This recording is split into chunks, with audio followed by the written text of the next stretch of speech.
Hola, ¿qué tal? Yo soy Sergio Guerra Torres y te doy la más cordial bienvenida a una nueva emisión de tu programa Diálogos Judiciales. Este programa tiene como finalidad dar a conocer temas relacionados con el derecho y su aplicación práctica a casos concretos. Nuestros invitados e invitadas acuden con nosotros y nos comentan acerca de sus experiencias, de sus conocimientos y de todo aquello que puede servirte en tu vida cotidiana. Quédate con nosotros porque hoy vamos a tocar un tema súper interesante relacionado con el precedente judicial y su influencia en el derecho mexicano. Te invito también para que nos sigas en redes sociales. Estamos como Poder Judicial de Nuevo León en Facebook, YouTube, en la plataforma X y en TikTok. También puedes consultar nuestra página de internet en www.pjnl.gov.mx. Allí encontrarás información relevante que diariamente las oficinas judiciales y administrativas tienen para ti. Lo puedes consultar, descargar y recuerda, es en forma gratuita. El Poder Judicial de Nuevo León te invita a ejercer tus derechos. En esta ocasión está con nosotros Carlos Gabuardi y para saber más sobre su trayectoria profesional y laboral, te invito a ver el siguiente video. Adelante. Doctor Carlos Gabuardi es licenciado en Derecho de la Universidad de Monterrey, obteniendo una maestría en Derecho por la Escuela de Derecho de la Universidad de Tulane, alcanzando el grado de doctor en Derecho por la misma universidad. Fue abogado del Departamento Legal del Banco Mundial, así como gerente legal corporativo y secretario suplente del Consejo de Administración del Grupo Gamesa. Profesor de Derecho en el Instituto Tecnológico y de Estudios Superiores de Monterrey y director del Departamento de Derecho en la Universidad de Monterrey, entre otros. Ha impartido cursos sobre el marco jurídico de la empresa, sociedades mercantiles, derecho comparado, derecho internacional público, derecho internacional privado y transacciones comerciales internacionales y arbitraje comercial. Actualmente es investigador honorario de la Facultad Libre de Derecho de Monterrey. Regresamos. Carlos, muchísimas gracias por estar aquí con nosotros. En realidad es un honor tenerte aquí para comentar el precedente judicial y su influencia en el derecho mexicano. Bienvenido. Sergio, muchas gracias por la invitación que aprecio y aprovecho la oportunidad para reconocer el importante esfuerzo que hace el Poder Judicial del Estado de Nuevo León para difundir la cultura jurídica, no solamente a través de este prestigioso programa que tú conduces, sino a través de radio y las plataformas que ofrecen las nuevas tecnologías, porque me parece que solamente a través de la difusión de la cultura y elevar la conciencia ciudadana podemos esperar que el nivel del debate en México aumente y con ello los mejores destinos de nuestro país. Así es, Carlos, realmente en internet, en diversas plataformas digitales, pues está todo, podemos encontrar con un solo clic información relevante, pero estos espacios precisamente están destinados para ubicar un tema en específico de derecho y pues sacarle provecho utilizando fuentes fidedignas desde luego y aspectos que van a servir a quienes nos escuchan en este momento. Entonces, para poner en contexto, Carlos, esta participación que vas a hacer durante este programa, me gustaría que nos explicaras en primer término cómo funciona el sistema judicial mexicano. Sí, cómo no. El sistema jurisdiccional mexicano funciona fundamentalmente, digamos, en dos divisiones y en varios niveles. Muy bien.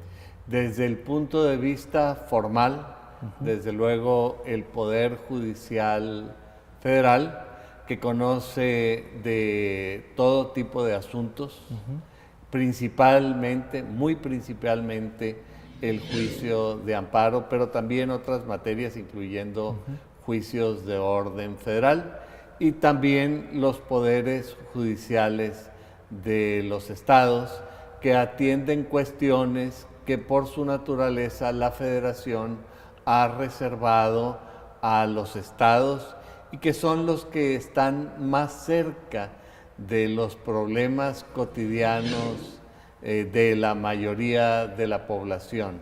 Es decir, los poderes judiciales de los estados corresponden a la primera instancia a la que recurre el ciudadano.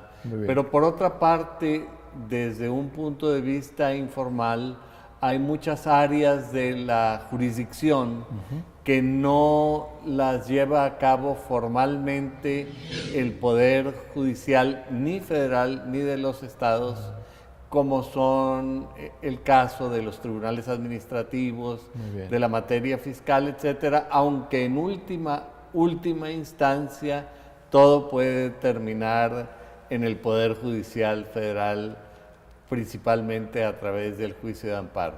Me llama la atención esto que comentas de la diversidad de tribunales que existen en México y que no solamente todos los absorbe el Poder Judicial Federal. Es decir, tú señalabas que existen poderes judiciales locales, que existen tribunales administrativos, tribunales fiscales, pero de cierta forma pues todo cae al Poder Judicial Federal a través de esta revisión que hacen los jueces federales a los actos que emiten estos especiales tribunales que tú has comentado. Carlos, ahora, me queda duda que en México, o más bien no me queda duda, realmente es una afirmación, en México existen 3 poderes. ¿Qué diferencia existe entre el Poder Judicial Federal y los restantes poderes? Bueno, de una manera sobresimplificada, podríamos decir que el Poder Ejecutivo es el encargado de administrar la cosa pública, de administrar y ejecutar las obras que le corresponden a lo que la gente normalmente piensa como o identifica como el gobierno. El Poder Legislativo, que está dividido en 2 cámaras, su principal función es crear el marco jurídico que nos regula a todos y que naturalmente ayuda a dar certeza a la legalidad. Y el Poder Judicial, al que le corresponde la función jurisdiccional, le corresponde dirimir las controversias que se presentan en el país en cualquier materia, entre particulares e inclusive entre el Estado, el gobierno, el legislativo y los particulares, porque esas cosas suceden. Y es una gran ventaja que en México todo queda sujeto al Estado de Derecho. Claro. Y bueno, obviamente estos poderes tienen facultades individuales, tienen facultades que, de acuerdo con la Constitución, pues no chocan entre sí. Existe esa independencia, hablando, por ejemplo, del Poder Judicial Federal, esa independencia judicial para que las autoridades, en este caso las personas juzgadoras, pues emitan sus resoluciones apegadas a derecho. Carlos, esto sucede en México. Tú ya nos has pues dado un repaso general sobre esta distribución de poderes, esta presencia de tribunales en México, tanto jurisdiccionales como administrativos en su caso, pero para poner también en contexto a nuestro querido auditorio, ¿qué nos podrías decir acerca del sistema de justicia estadounidense? Bueno, el sistema de justicia estadounidense es reconocido por su seriedad y por su credibilidad. El sistema constitucional creado en los Estados Unidos es el primer sistema constitucional formal creado en el mundo y por lo tanto en el siglo XIX se convierte como el modelo a seguir. Por si esto fuera poco, el Poder Judicial de los Estados Unidos en algún momento tuvo que detener excesos del Poder Legislativo que alteraban el orden constitucional, y entonces ahí se probó en la famosa sentencia de Marbury versus Madison que el Poder Judicial tiene la facultad de ser el controlador de la cuestión constitucional Y esto lo hemos replicado en el mundo y particularmente en México, donde el Poder Judicial Federal particularmente, pero también los poderes judiciales de los estados, se convierten en verdaderos garantes del Estado de Derecho, entendiendo como el Estado de Derecho la condición o situación tal de las cosas en que prevalece la norma jurídica, y en caso de que haya una disrupción o un incumplimiento, el Poder Judicial se encarga en corregir ese incumplimiento. Esto es muy importante decirlo porque claro, cuando la gente piensa en leyes, normalmente piensa en leyes físicas que son indefectibles. La gravedad ocurre, no puede tener excepciones. No existe Superman y no podemos volar, pero el Estado de Derecho está constituido de leyes, de normas jurídicas que eventualmente pueden ser vulneradas, pero digamos, la función jurisdiccional ayuda a la constante corrección de rumbo del sistema. Muy bien, pues qué interesante saber que desde hace muchos años, no es un tema actual, y no solamente de México, sino también en Estados Unidos, el Poder Judicial entra como un garante de la Constitución de cada país, en ese caso Estados Unidos, para poner orden. Pero ¿cómo entender que esa facultad constitucional no es arbitraria? ¿Cómo entender que esa facultad constitucional del Poder Judicial Federal, tanto en México y en Estados Unidos, no es un capricho de los integrantes del propio Poder Judicial? Bueno, esta pregunta que tú me haces a mí me parece muy importante.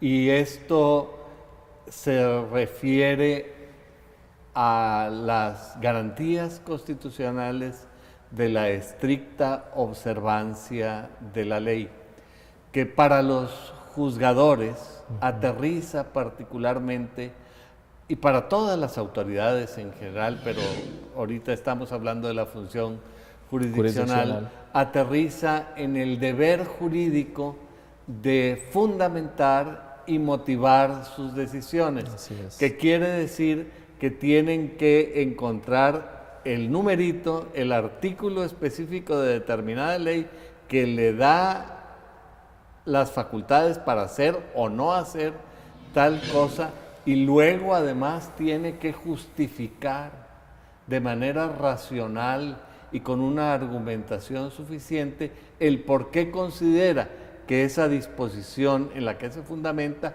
resulta aplicable al caso concreto, porque la norma jurídica por su naturaleza es abstracta y los problemas que vivimos cada uno de nosotros en lo individual son bastante concretos. Así es. Definitivamente las autoridades en un Estado de Derecho deben hacer lo que la ley les faculta, es decir, no deben estar al margen de la ley. Bueno, los invitamos a que sigan con nosotros. Esto es Diálogos Judiciales. Vamos a una pausa comercial.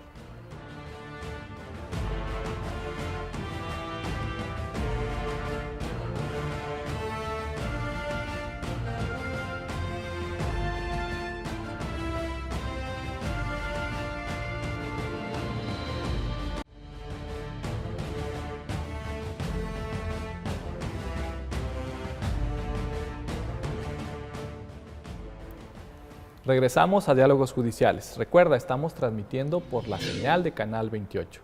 En esta ocasión estamos hablando sobre el precedente judicial y su influencia en el derecho mexicano. En el bloque anterior, nuestro invitado Carlos nos explicaba acerca del contexto particular en que se desenvuelve el sistema de justicia en México y esta diferencia que existe, por ejemplo, con el sistema estadounidense. Y bueno, Carlos, se ha dicho a través de diversos autores que los jueces y juezas hablan a través de sus sentencias, con las características que tú incluso señalabas en el bloque anterior de motivar y fundamentar sus decisiones. Acercándonos al tema del precedente judicial y estando prácticamente de frente a él, ¿qué nos puedes decir acerca del precedente judicial. ¿Cómo podemos entender este término, este concepto? Mira, yo creo que la manera más sencilla de entender el concepto del precedente judicial se puede manifestar a través de la idea de que cada vez que hacemos una cosa debemos aprovechar los aprendizajes y las lecciones de aquellos que nos han precedido en las labores y trabajos que nosotros desarrollamos. Es decir, no es necesario reinventar la rueda en cada ocasión, pero esta situación de aprovechar los aprendizajes del pasado nos ayuda a tener cierta estabilidad y proyección respecto a cómo pueden suceder las cosas. Muy bien. Esto que viene del sentido común se ha aplicado en el ejercicio de la función jurisdiccional, Sí. dándole estabilidad y certeza al orden jurídico. Entonces, el precedente vendría a ser esas resoluciones que han dictado anteriores autoridades en donde se tocó un tema en específico y que ese tema en específico nos puede servir para resolverlo de la misma forma. Pero aquí me surge una pregunta. ¿El solo hecho de que se haya resuelto anteriormente quiere decir que está bien por cosa juzgada? O sea, que el método utilizado por la persona juzgadora es correcto. ¿Qué pasa con las nuevas reflexiones? ¿Lo permite el precedente judicial? Sí, sí lo permite y es un tema de gran trascendencia lo que tú planteas, porque la idea de recurrir a las lecciones del pasado podría implicar erróneamente que el futuro está anclado en el pasado y que no existe la posibilidad de caminar hacia el futuro. Ahora, ¿dónde se ubica el precedente? Es la clave. En este sentido, a mí me parece muy importante, y creo que en alguna ocasión lo hemos conversado tú y yo, Sí.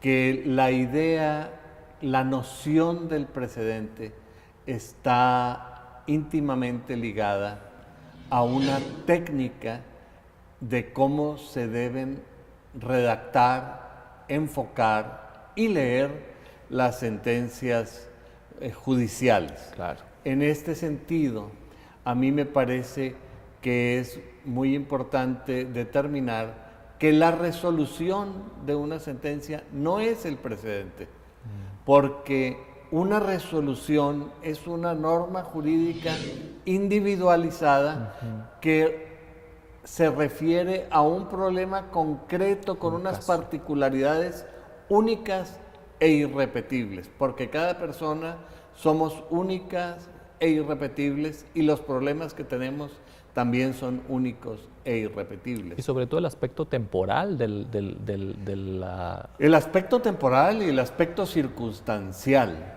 Es decir, hay realmente el contexto. Puede haber analogías, puede haber semejanzas, pero realmente lo importante para determinar el precedente son cuáles son los puntos jurídicos que tú te planteas.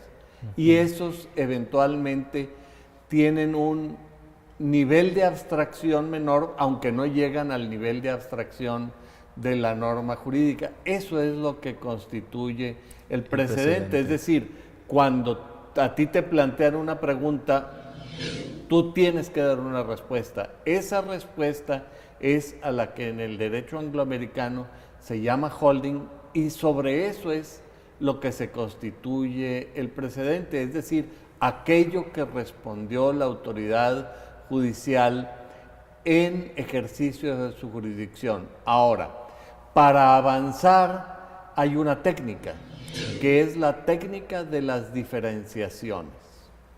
Por ejemplo, no es lo mismo que tú te duermas al volante porque eres un irresponsable, porque venías borracho, a que porque hayas estado medicado y no sabías que tenías una medicación, porque te ataca una enfermedad de narcolepsia, etc. La situación de hecho es la misma, te dormiste al volante, pero las circunstancias que lo explican son muy distintas, consecuentemente el resultado es distinto. De ahí que el juez tenga que estar muy sensible a distinguir estos elementos diferenciadores para evolucionar la norma concreta vinculada a ese conjunto de hechos. Así es, porque al final de cuentas las personas juzgadoras toman en cuenta los hechos que son abrevados por las partes. Claro. Es decir, y en consecuencia, atendiendo a la norma jurídica, a la ley, que también señalabas hace unos momentos, pues es con lo cual toma la decisión. Y esa respuesta que deriva de un ejercicio interpretativo y argumentativo muy sólido, pues es lo que tú señalas como holding, que es finalmente el precedente judicial que puede servir para resolver un caso similar atendiendo a los aspectos que lo hayan detonado, ¿verdad? Porque a veces se suele prácticamente como embonar a fuerzas un precedente cuando no es el caso. Meter el cuadrado en el agujerito redondo, ¿verdad? Así es. Entonces no funciona así el precedente. No, el precedente no funciona así. Ahorita estamos usando el término holding como término de arte, pero en realidad el término que se acuñó en México y que a mí me parece un término muy acertado es el término tesis. ¿Cuál es la tesis que sostiene el juez al responder esta pregunta? Sin embargo, debido a la manera en cómo ha evolucionado el sistema de precedentes judiciales en México, hoy en día no sería muy propio usar el nombre tesis, porque con tesis, con el nombre de tesis, se identifica un rubro del ámbito de la legalidad. Así es. Y con franqueza, siempre es un problema cuando se usa un solo término para identificar distintas cosas.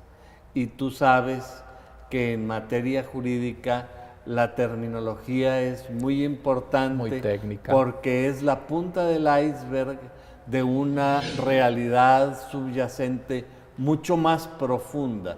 Es decir, cuando los abogados discuten términos, en realidad están discutiendo no sobre cuestiones semánticas, sino sobre la profunda realidad subyacente debajo de ese término. Claro, definitivamente el lenguaje jurídico quizá no sea tan cotidiano para las personas que nos estén escuchando, pero que al final de cuentas forma parte de ese sistema jurídico, de ese sistema legal, de ese sistema constitucional, y que hay que también darle realce y respetar tal cual las cosas suceden en derecho, ¿no?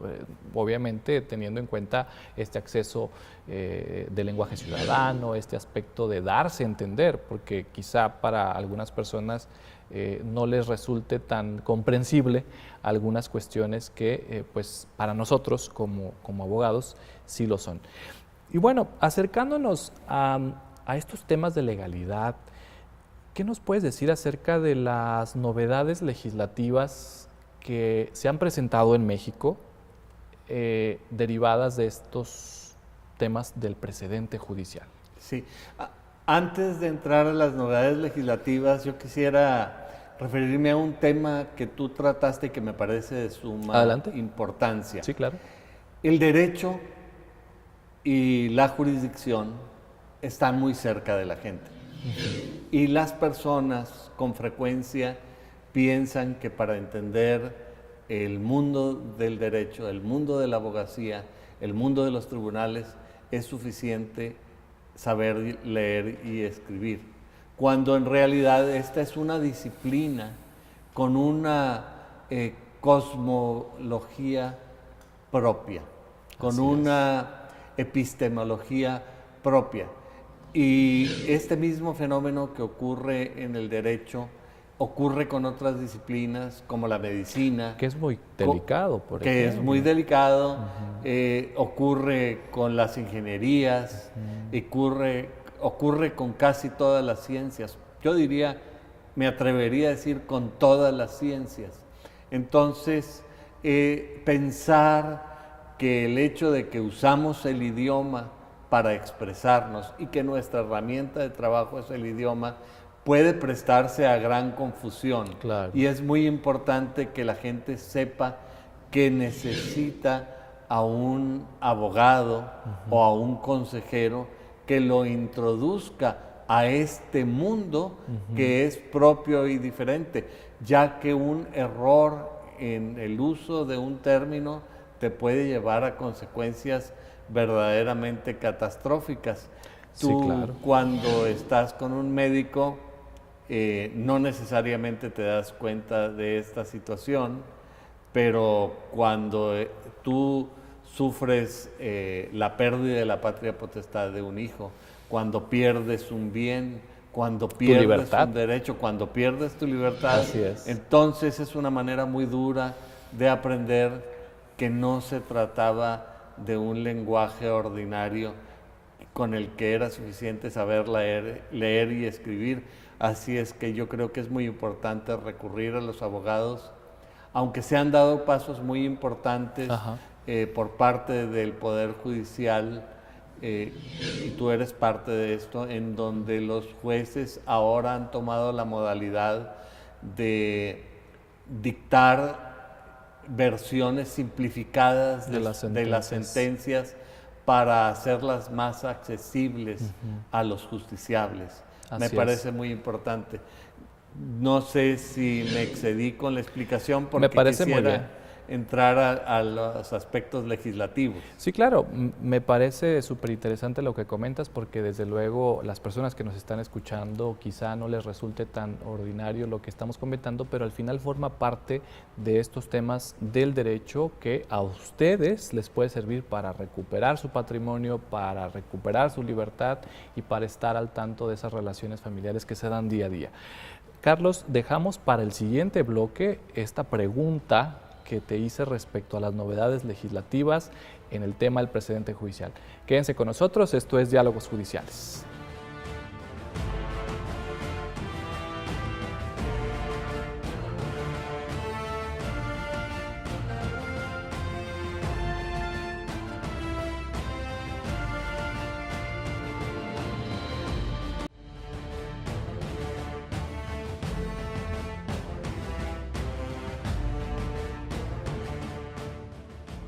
Regresamos a Diálogos Judiciales. Recuerda, estamos transmitiendo por la señal de Canal 28. Te invito también para que nos sigas en redes sociales. Estamos como Poder Judicial de Nuevo León en Facebook, la plataforma X, TikTok y YouTube.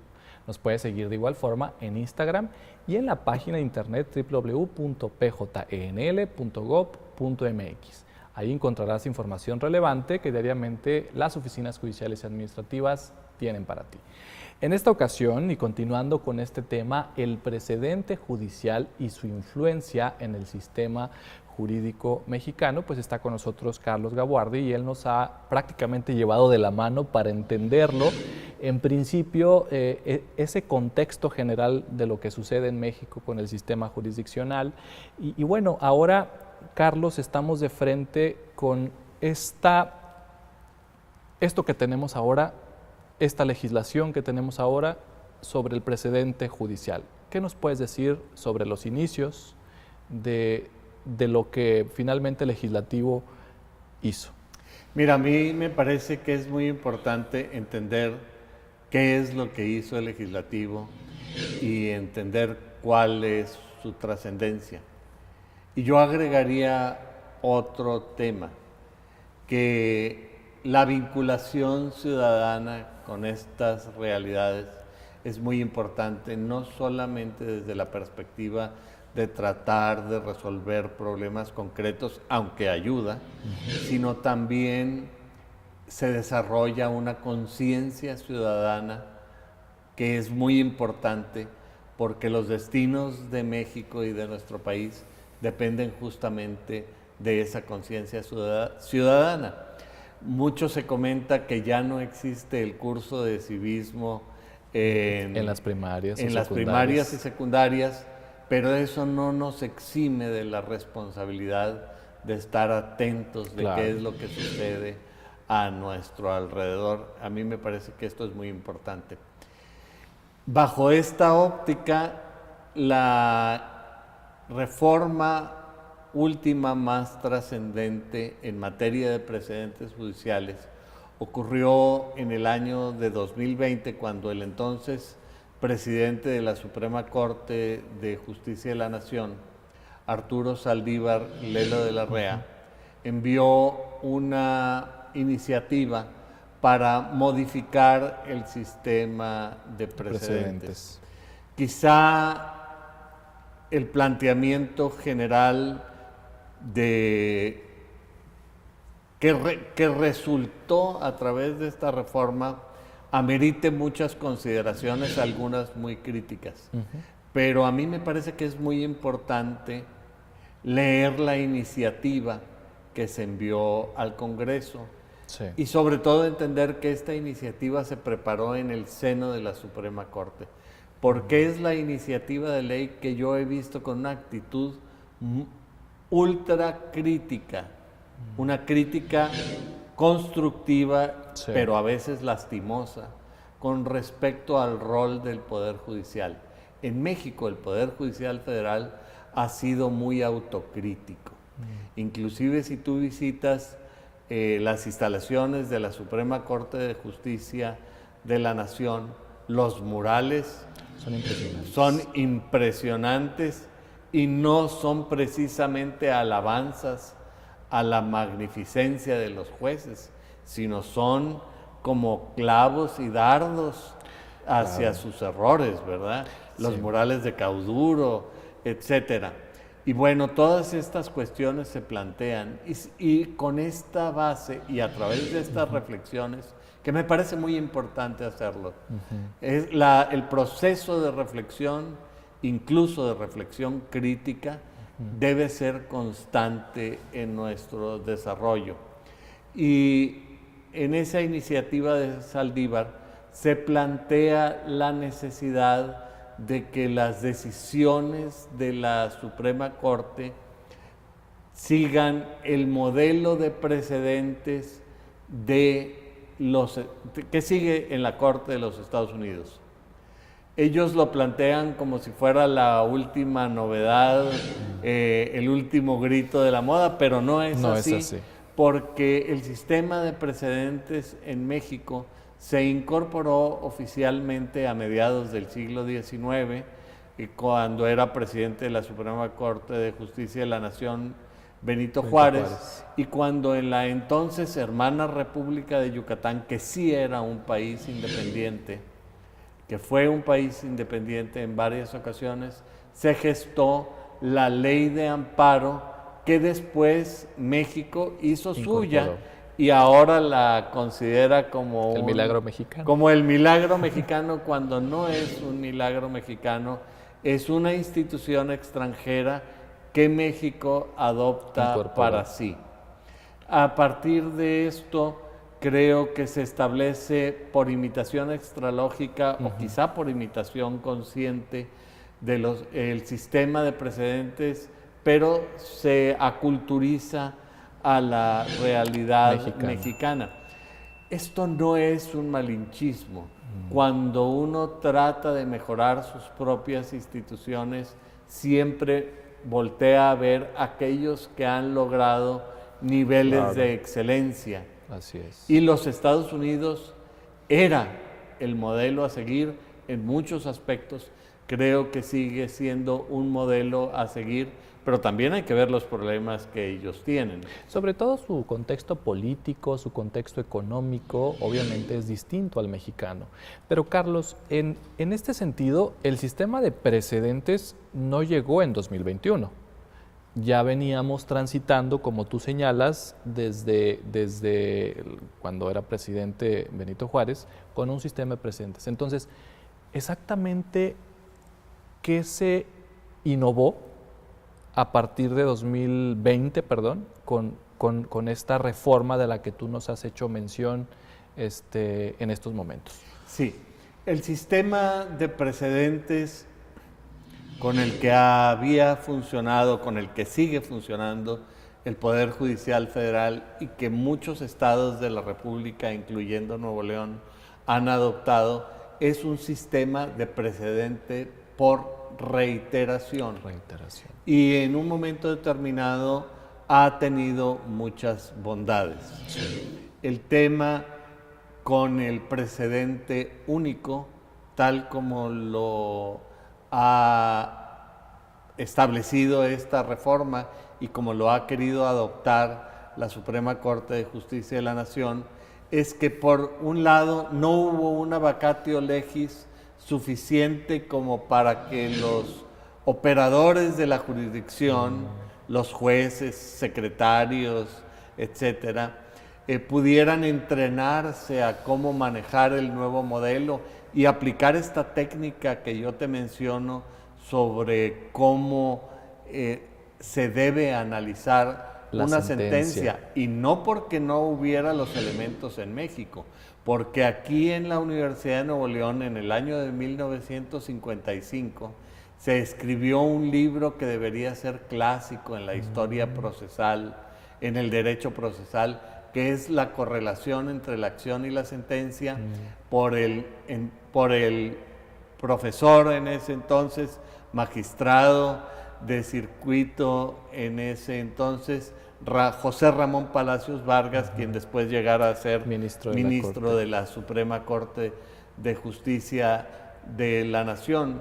Y a mí en este sentido me parece que se está avanzando, pero no con la celeridad que uno quisiera, porque normalmente en un mundo de las satisfacciones inmediatas, nosotros quisiéramos que todo ocurriera a la voz de ya. Sin embargo, me parece muy relevante decir que en la Suprema Corte de Justicia se sigue trabajando intensamente para mejorar este sistema, inclusive el sistema dual que finalmente se desarrolló en México, que es el sistema de las tesis y el sistema de las sentencias. Particularmente me parece relevante mencionar los trabajos que se han hecho en el Centro de Estudios Constitucionales de la Suprema Corte de Justicia de la Nación.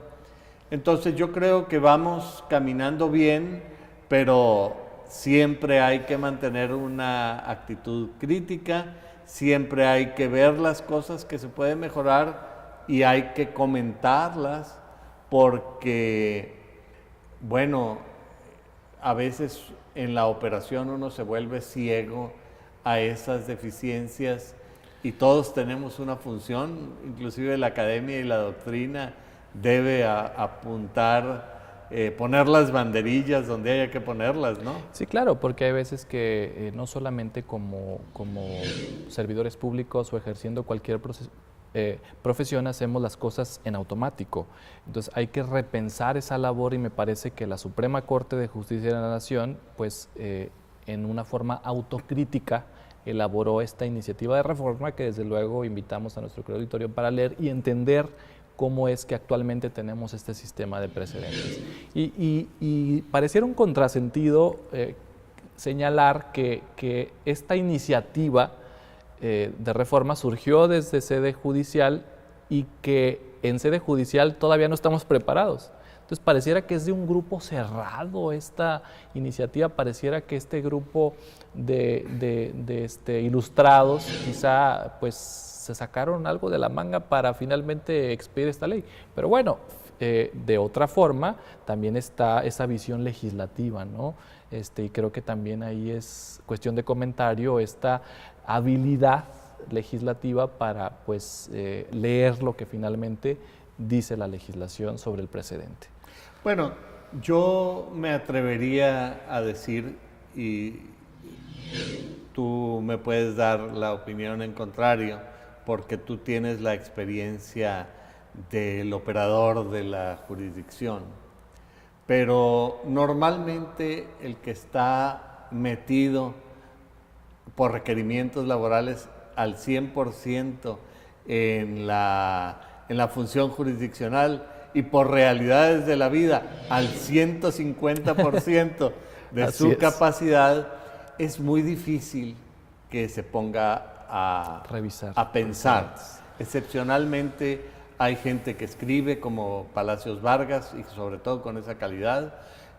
Hay jueces que son profesores, es decir, sí existe, digamos, pero es la excepción y no la regla.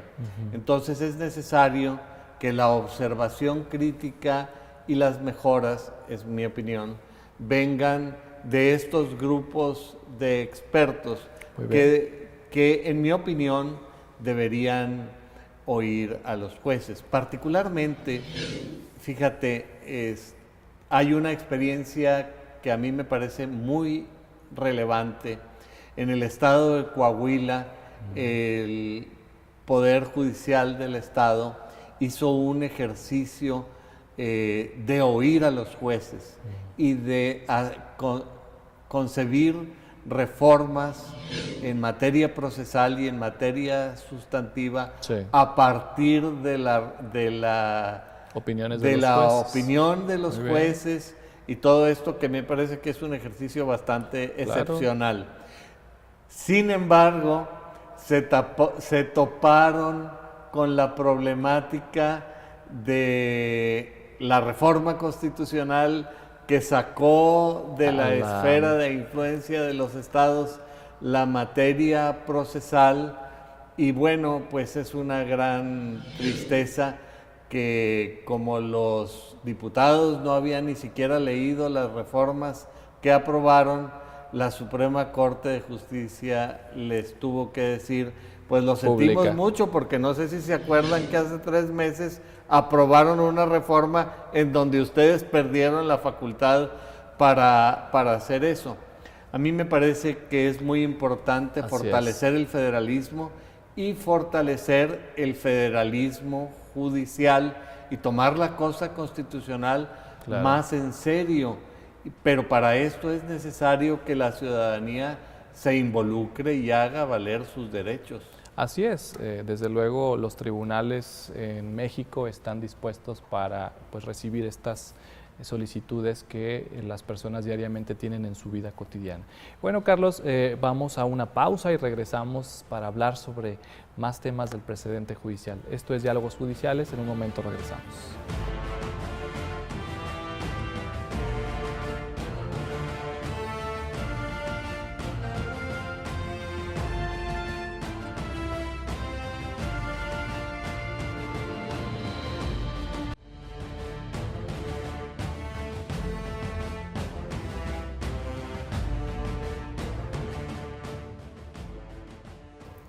Regresamos a Diálogos Judiciales. Recuerda, estamos transmitiendo por la señal de Canal 28.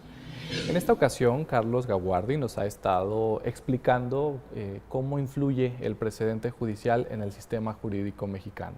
Nos ha dado algunos elementos característicos que definen principalmente la reforma que recientemente en México pues hemos visto que se ha implementado.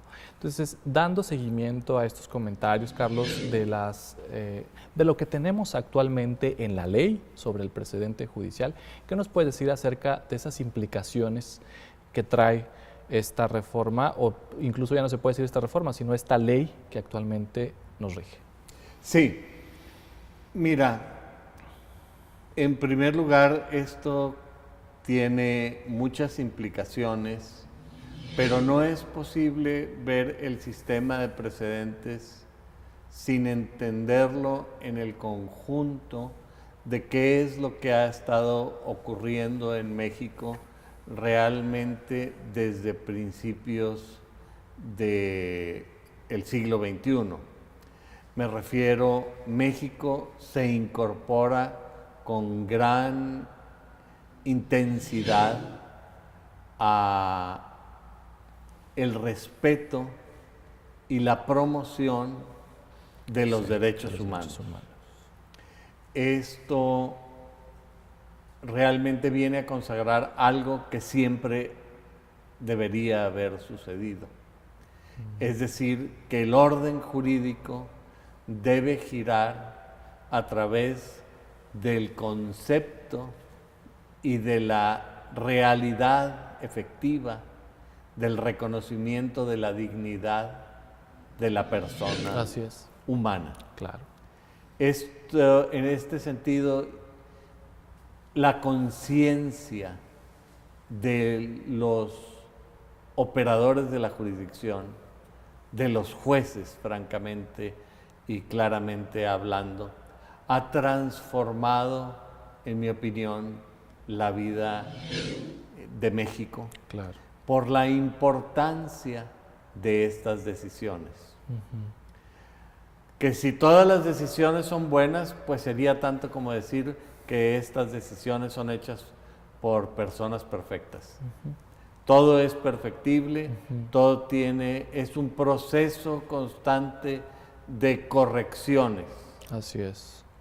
Pero realmente debe valorarse esto que está ocurriendo a nivel federal, que es de donde surge el grueso de los cambios.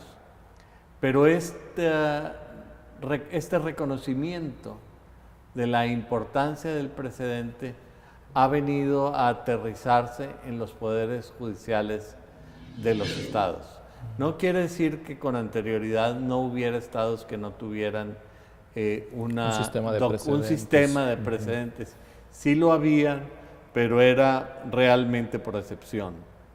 Junto a eso también hay que hablar de la importancia que ha tenido el desarrollo de las nuevas tecnologías para hacer accesibles todos estos nuevos precedentes.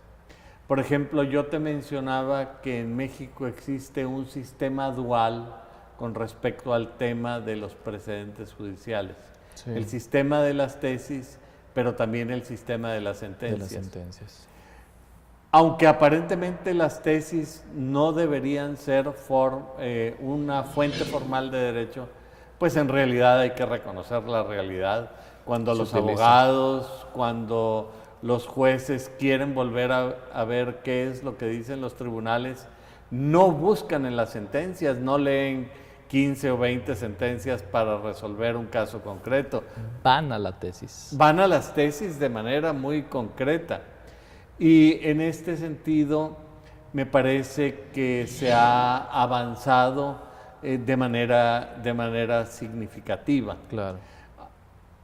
También la técnica de las tesis se ha ido reelaborando, se ha ido reinterpretando, y es un proceso, francamente, habría que reconocer y decir, de mejora continua, que está ayudando a que estos conceptos fundamentales de justicia lleguen al ciudadano común.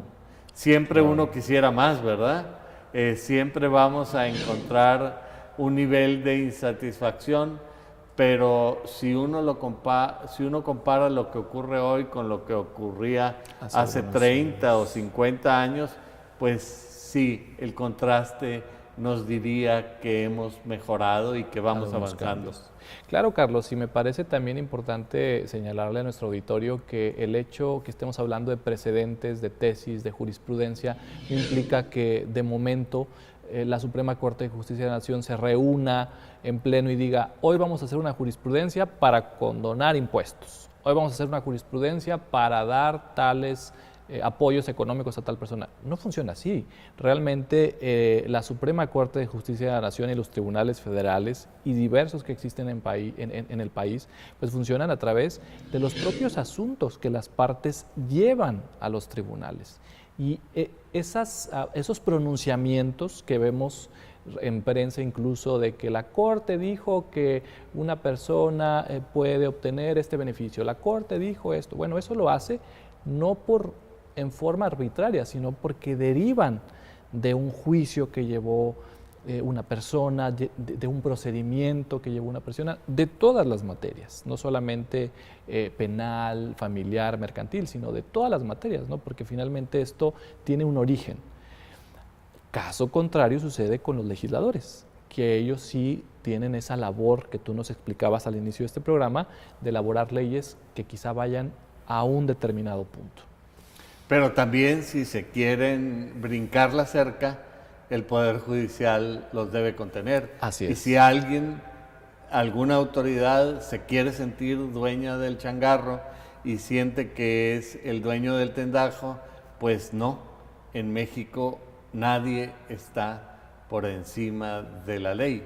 Así y es. Esto no es una problemática exclusiva de México. También ocurre en todo el otros mundo. países en donde el Poder Judicial le tiene que marcar el alto al que se quiere volar la cerca. Ocurre en Europa, ocurre en los Estados Unidos, ocurre en el Canadá. Pero nuevamente, insisto, es necesario que los ciudadanos se involucren y a mí me parece que esto sí está sucediendo así. Anteriormente nadie sabía quiénes eran los jueces, los ni ministros de la quiénes Corte. eran los ministros de la Corte, y hoy el nombramiento de un ministro o ha ministra causado mucho revuelo. pues se ventila en los periódicos, y no nada más el caso de la última ministra, sino todos los anteriores han estado en los periódicos y se ha discutido quiénes son y todas estas cosas.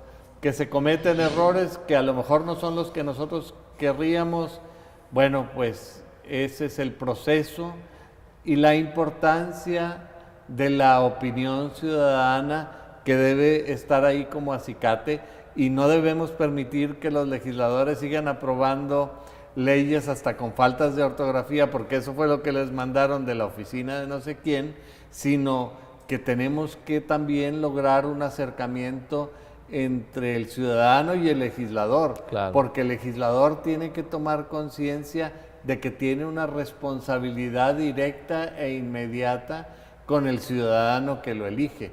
Así Lástima que todavía no se ha llegado a esos niveles.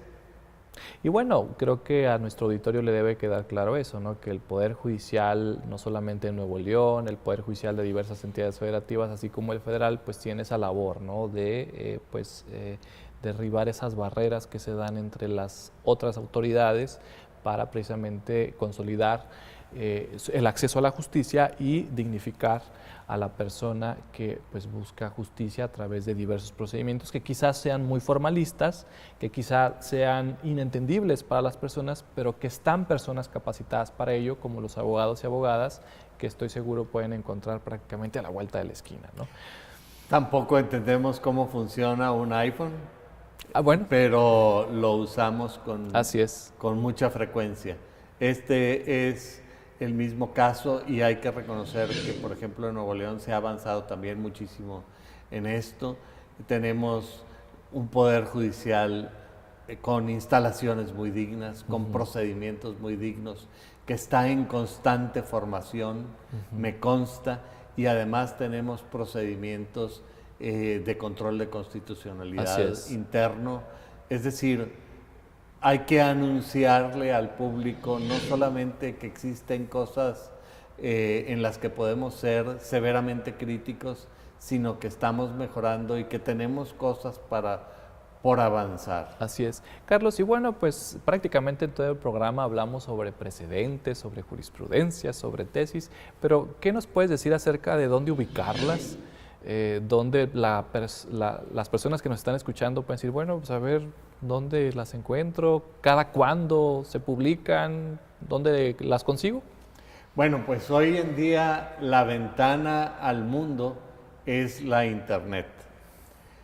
Si tú le pones en cualquier buscador, Google para mayor referencia, le pones Suprema Corte de Justicia de la Nación, jurisprudencia, ahí te van a salir, hay buscadores magníficos que cualquier persona puede usar, y cada semana la Suprema Corte de Justicia publica las sentencias relevantes que se decidieron. Por primera vez en la historia, gracias a Internet, el semanario es semanal y no aparecía nada más de vez en cuando. Eso ha influido, influyó definitivamente. La tecnología. Sí. Entonces, la Internet es la herramienta. Sin embargo, hay que también tener cuidado porque hay mucha información de poca calidad que en lugar de orientar, confunde al ciudadano. Muy bien, pues ya saben, así como revisamos constantemente nuestras redes sociales y alguna publicación social que nos interesa, bueno, también estemos preocupados por qué es lo que dicen nuestros tribunales en México a través del sistema de precedentes. También te invito para que consultes las plataformas digitales que tiene el Poder Judicial de Nuevo León. Ahí puedes encontrar, por ejemplo, publicaciones académicas que puedes descargar y puedes consultar de forma gratuita. En pantalla estás viendo la liga de acceso para que lo hagas en cualquier momento que sea de tu interés. Carlos, ha llegado pues la hora de despedir este programa. Me gustaría que nos compartieras quizá algunas plataformas digitales que tienes donde pueden encontrarte, donde puedes también incluso participas divulgando estos temas. Entonces, adelante.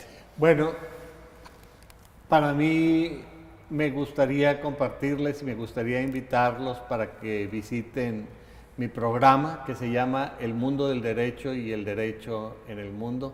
También es de acceso gratuito y ahorita tengo grabadas cerca de 90 entrevistas sobre diversos temas jurídicos, con la cuestión de que yo entrevisto a abogados, pero también entrevisto al ciudadano común, porque en mi opinión el derecho es algo que nos importa a todos y con frecuencia se nos olvida que es muy importante escuchar a los usuarios del derecho. Es muy importante oír qué es lo que tiene que decir aquel que sufre las deficiencias del sistema o que se beneficie de las bondades del mismo, ¿verdad? Así es muy interesante escuchar a las personas que diariamente acuden a los tribunales. Por cierto, esto está en YouTube. Muy bien, perfecto. Le pondrán viendo, en el banner, ¿verdad? Así es, Sí. En este momento está apareciendo esta liga de acceso y pues pueden ahí consultar, darle clic y estar actualizados sobre temas de derecho. Muchísimas gracias, Carlos, de verdad, por estar aquí con nosotros y bueno, esperamos tenerte pronto para hablar sobre estos y muchos temas más de derecho. Muchísimas gracias, Sergio. Aprecio toda tu generosidad y caballerosidad. Es un gusto y bueno, esto fue Diálogos Judiciales. Yo los dejo para que sigan conectados con la plataforma en el canal 28. Hasta luego.